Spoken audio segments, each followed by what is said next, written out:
Class है बहुत ही महत्वपूर्ण होने वाला है।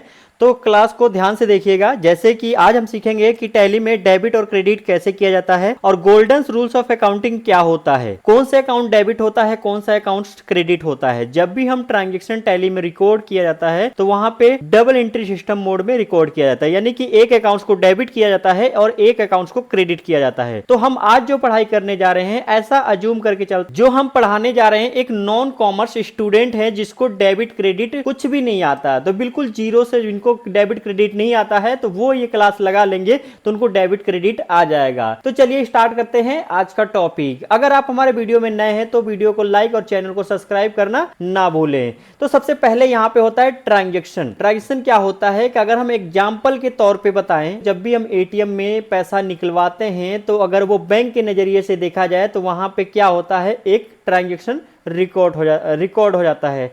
तो यहाँ पे दूसरा आता है हमारे पास वाउचर एंट्री। इसमें दो शब्द है, एक है वाउचर, एक है एंट्री।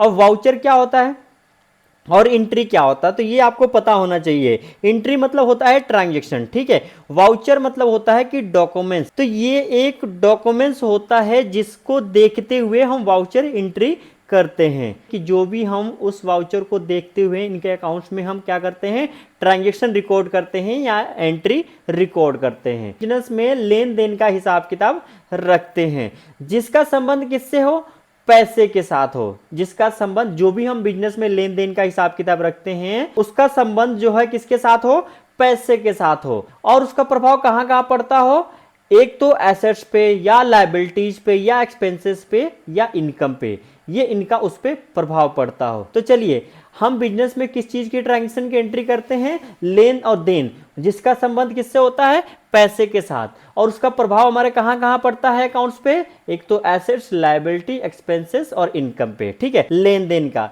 जैसे कि कैश या गुड्स। अब कैश मतलब होता है कि हमने किससे कितना लेना है, किसको कितना देना है, ठीक है। इसी प्रकार से गुड्स मतलब होता है सामान, हमने किससे सामान कितना लिया, किसको कितना सामान दिया।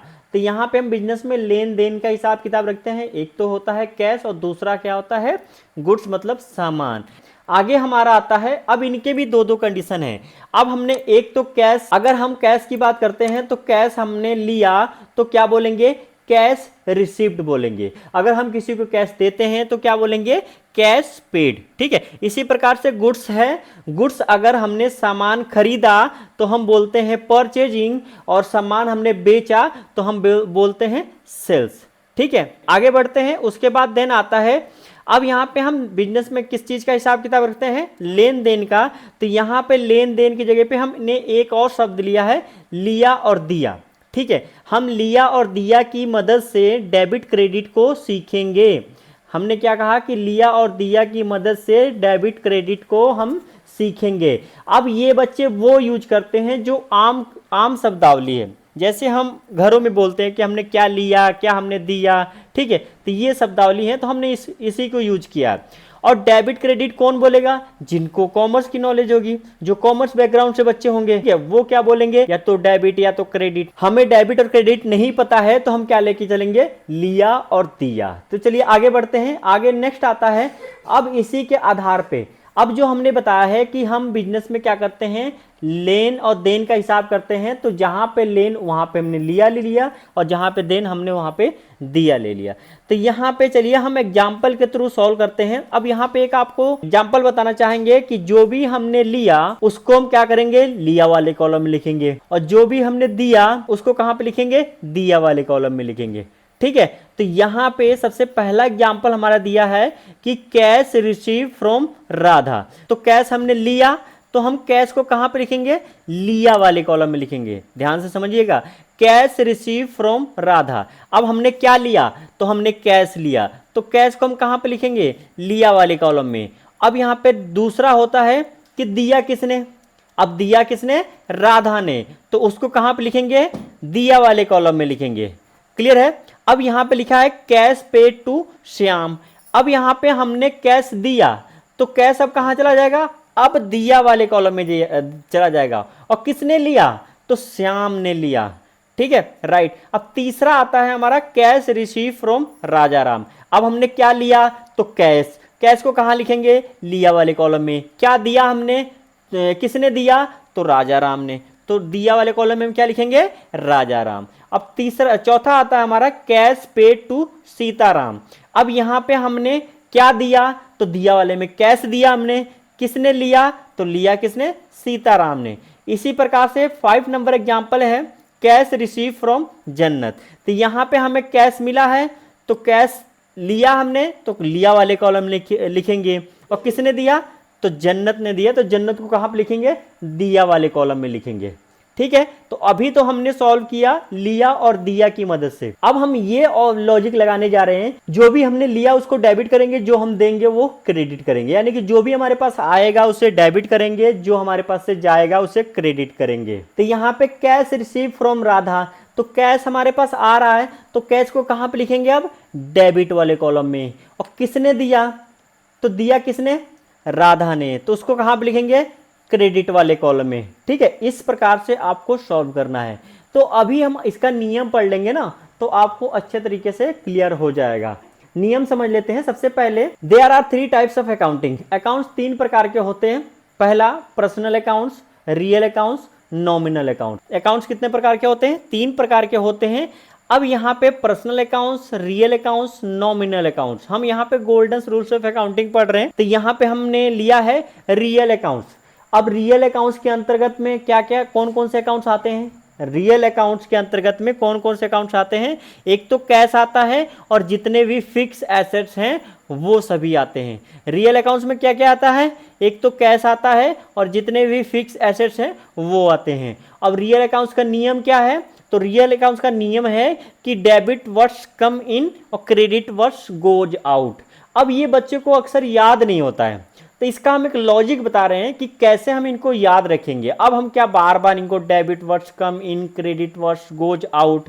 अब यहाँ पे हमें इसका मतलब होता है कि जो आपके पास आए उसे डेबिट करो और जो आपके पास से जाए उसे क्रेडिट करो। तो सिंपल शब्दों में यहाँ पे आपके पास कैश आएगा तो डेबिट करेंगे और कैश जाएगा तो क्या करेंगे, क्रेडिट करेंगे। अपने मन में एक चीज रखिए कि आपके पास कैश आएगा तो डेबिट करेंगे और कैश जाएगा तो क्रेडिट करेंगे। इसी प्रकार से फिक्स एसेट्स आएगा तो डेबिट करेंगे और फिक्स एसेट जाएगा तो क्रेडिट करेंगे। तो ऐसे हम नियम को याद रख सकते हैं। अब क्या हमें डेबिट वर्ड्स कम इन, क्रेडिट वर्ड्स गोज आउट ये याद रखने की आवश्यकता है, नहीं है। हम क्या लॉजिक लेके चलेंगे कि कैश हमारे पास आएगा तो डेबिट करेंगे, कैश जाएगा तो क्रेडिट करेंगे। इसी प्रकार से फिक्स एसेट आएगा तो डेबिट करेंगे, जाएगा तो क्रेडिट करेंगे। ये रियल अकाउंट्स के अंतर्गत में आते हैं। रियल अकाउंट्स में क्या आता है, कैश और जितने भी फिक्स एसेट्स हैं वो रियल अकाउंट्स के अंतर्गत में आते हैं। तो चलिए ये नियम का हम थोड़ा सा आपको प्रैक्टिस करवाते हैं। ठीक है, रियल अकाउंट्स में क्या आता है, कैश और फिक्स एसेट्स। हम यहाँ पे एक्सेल में चलते हैं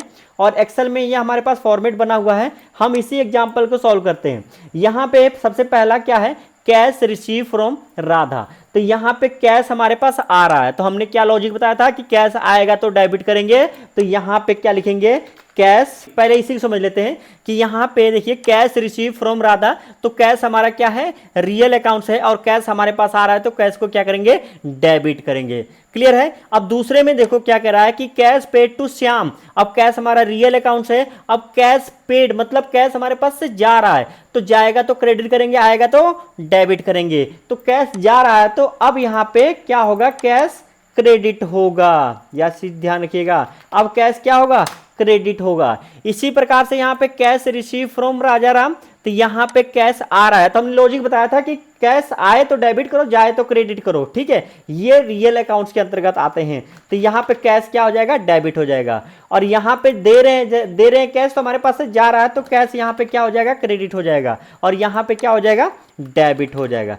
तो ये तो था रियल अकाउंट्स के अंतर्गत में कौन कौन से अकाउंट आते हैं। एक तो आता है कैश और दूसरा जितने भी फिक्स एसेट्स हैं। चलिए आगे बढ़ते हैं। आगे हमारा है पर्सनल अकाउंट्स, यानी कि कोई कंपनी या कोई संस्था, कोई बैंक और कोई व्यक्ति, जैसे राम, श्याम, करण, मोहन, जो भी ऐसे हैं वो सभी किसके अंतर्गत में आते हैं, पर्सनल अकाउंट्स के अंतर्गत में आते हैं। पर्सनल अकाउंट्स का नियम क्या कहता है, नियम कहता है डेबिट द रिसीवर और क्रेडिट द गिवर। इसको अपने मन में कैसे याद करेंगे। अब पर्सनल अकाउंट्स के अंतर्गत में जैसे कि कोई राम एंड कंपनी या कोई बैंक या कोई संस्था या कोई व्यक्ति, वो सभी आते हैं। तो यहाँ पे कह रहा है कि डेबिट द रिसीवर और क्रेडिट द गिवर।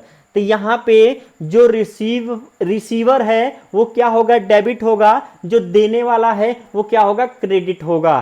तो ये चीजें आपको लॉजिक रखना है, जो रिसीवर है वो डेबिट होगा और जो गिवर है वो क्रेडिट होगा। गिवर मतलब देने वाला। तो चलिए यहाँ पे समझते हैं।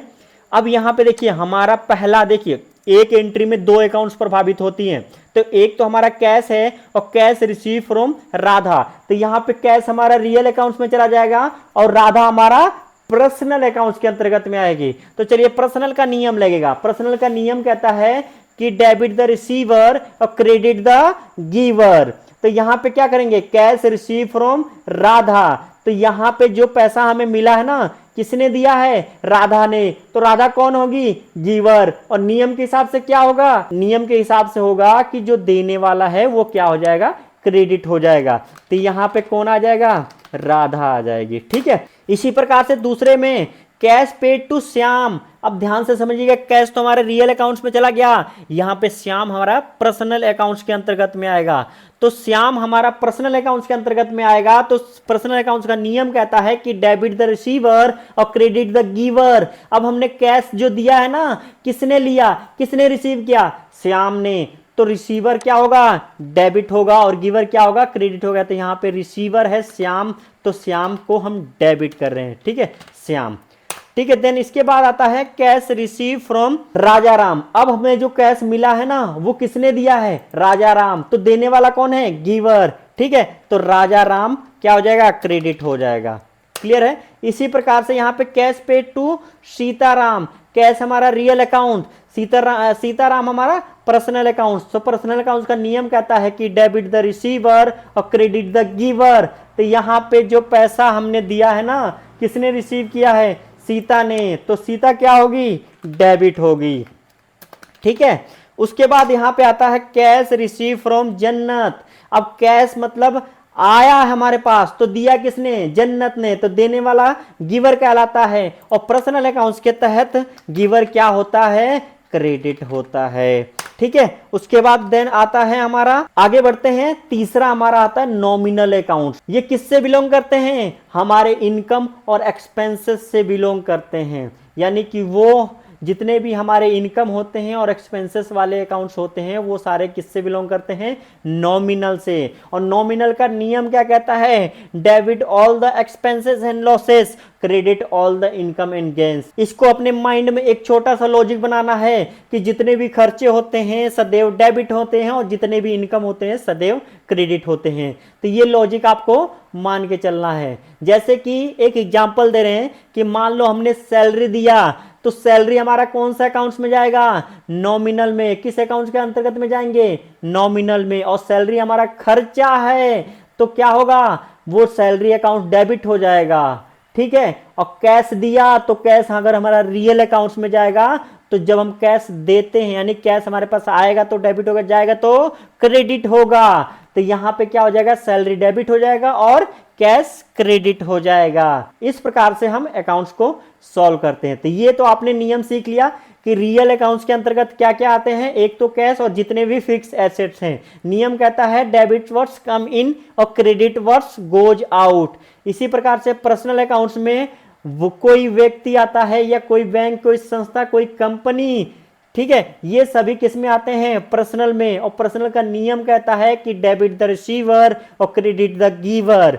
इसके बाद आता है नॉमिनल अकाउंट्स। नॉमिनल मतलब कि जितने भी हमारे खर्चे वाले अकाउंट्स होते हैं और जितने भी हमारे इनकम वाले अकाउंट्स आते हैं, वो सभी किसके अंतर्गत में आते हैं, नॉमिनल। और नॉमिनल का नियम कहता है कि जितने भी एक्सपेंसेस होते हैं वो डेबिट होते हैं और जितने भी इनकम होते हैं वो क्रेडिट होते हैं। जैसे हमने यहाँ पे लिख के दिया है कि डेबिट को क्या बोला जाता है, बाई, और क्रेडिट को क्या बोला जाता है, टू। तो ये चीजें आपको अपने माइंड में रखना है। यहाँ पे देखो cash receive from PNB bank. जब हम एक ट्रांजेक्शन रिकॉर्ड करते हैं ना, तो उसमें दो अकाउंट्स प्रभावित होते हैं। देखिए इसमें पहला क्या है, कैश, और दूसरा क्या है, पीएनबी बैंक।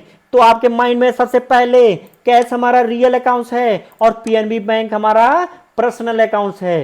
तो ये तो हमारा रियल अकाउंट्स का नियम लगेगा और ये पर्सनल अकाउंट्स का नियम लगेगा। तो हमने रियल का एक सिंपल सा बताया था कि कैश आएगा तो डेबिट और जाएगा तो क्रेडिट। यहां पे कैश रिसीव मतलब कैश आ रहा है तो कैश अकाउंट डेबिट हो जाएगा और देने वाला कौन है, अब गिवर पर्सनल अकाउंट्स के तहत क्या होता है, क्रेडिट होता है, तो पीएनबी बैंक क्रेडिट होगा।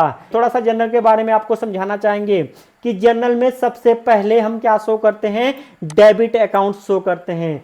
जनरल में सबसे पहले हम डेबिट अकाउंट शो करते हैं, उसके बाद क्रेडिट अकाउंट शो करते हैं। जैसे कि यहाँ पे cash receive from PNB bank, तो कैश अकाउंट डेबिट हो जाएगा और पीएनबी बैंक क्या हो जाएगा, क्रेडिट हो जाएगा। टैली का स्ट्रक्चर तो सेम है, debit cash credit PNB bank, ठीक है, ये जनरल का स्ट्रक्चर है। तो हम लोग थोड़ा सा जनरल का ही फॉलो करेंगे, फिर बाद में टैली में चलेंगे तो हम डेबिट क्रेडिट पढ़ेंगे, ठीक है। आगे बढ़ते हैं, cash paid to telephone expenses. अब यहाँ पे देखिए इस एंट्री में दो अकाउंट्स प्रभावित होंगे, एक तो हमारा कैश है और दूसरा टेलीफोन एक्सपेंसेस, यानी कि हमने टेलीफोन एक्सपेंसेस का बिल पे किया है और वो भी किस में, कैश में। तो दो अकाउंट कौन कौन से हो गए, एक तो कैश हो गया, दूसरा टेलीफोन एक्सपेंसेस, यानी कि ये तो हमारा नॉमिनल में चला जाएगा और ये हमारा रियल अकाउंट्स का अंतर्गत में जाएगा। तो रियल अकाउंट्स का नियम कहता है कि अगर आपके पास कैश आएगा तो क्या होगा, डेबिट होगा, जाएगा तो क्रेडिट होगा। तो हमने पेड मतलब दिया है तो कैश तो क्रेडिट हो रहा है, लेकिन डेबिट कौन होगा, नॉमिनल के तहत जितने भी खर्चे होते हैं वो डेबिट होते हैं और जितने भी इनकम होते हैं वो क्रेडिट होते हैं। तो टेलीफोन एक्सपेंसेस हमारा डेबिट है तो ये खर्चा है तो ये डेबिट होगा। तो देखिए हमने बताया था जनरल के स्ट्रक्चर में सबसे पहले डेबिट अकाउंट, तो यहाँ पे telephone expenses debit to cash, to मतलब होता है क्रेडिट। ये चीजें ध्यान रखिएगा कि कैसे बोला जाता है, शब्दावली भी आपको सीखना है, कैसे जैसे हम बोल रहे हैं ऐसे आपको सीखना है। Telephone expenses debit to cash, amount जो भी हो लेकिन बोलने का जो लय होता है जो हम फॉलो करते हैं इसी प्रकार से करते हैं। जैसे कि यहाँ पे लिखा होता है कि cash account debit to PNB bank. 8 नंबर है cash paid to salary expenses, ठीक है। तो यहाँ पे हमने फिर से सैलरी दिया है, ये खर्चा है तो ये डेबिट होगा, कैश हमारे पास से जा रहा है तो क्रेडिट होगा। ये रियल अकाउंट्स के अंतर्गत में, ये नॉमिनल के। तो यहाँ पे कैसे बोलेंगे, हमारे साथ बोलिए, salary expenses debit to cash. अब 9 नंबर हमारा है कैश रिसीव फ्रॉम फी। अब फी हमारा इनकम है, अब यहाँ पे देखिए फीस हमारा इनकम है, दूसरा अकाउंट क्या है, कैश। अब कैश हमारे पास आ रहा है तो डेबिट होगा, हमने बताया था रियल अकाउंट्स का नियम, कैश आ रहा है तो डेबिट होगा।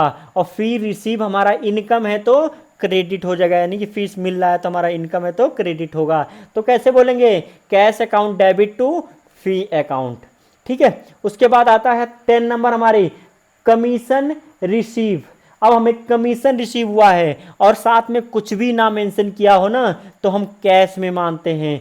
तो एक तो हमारा हो गया कैश अकाउंट्स और दूसरा हो गया कमीशन अकाउंट्स। अब कमीशन हमारा इनकम है तो ये तो क्रेडिट होगा और कैश आ रहा है तो कैश डेबिट होगा। तो कैसे बोलेंगे, cash account debit to commission received account. आज का टॉपिक है, आगे हम बढ़ेंगे कि जर्नल एंट्री कैसे रिकॉर्ड करते हैं। तो चलिए धन्यवाद।